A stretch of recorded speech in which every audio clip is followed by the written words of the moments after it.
भाँडा सुकाएको मेरो छोरोले ल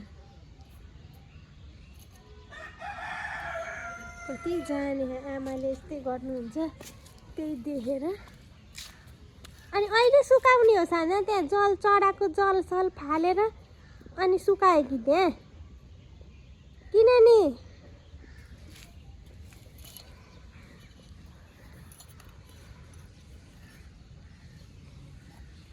ल हेर दुईटा कलश दुईतिर दुईटा बाँसमा सुकायो अनि हिँड्यो। अब आमाले त्यहाँ फुल रोप्नु भएछ जम्मै टेक्दै हिँड्छिन्।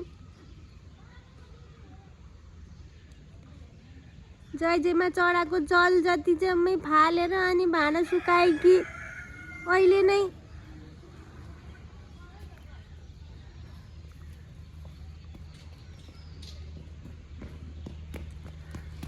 अब हेर्न आएको हेर न उसको भिडियो कस्तो आयो भनेर देखाउँदिन ल आम्बा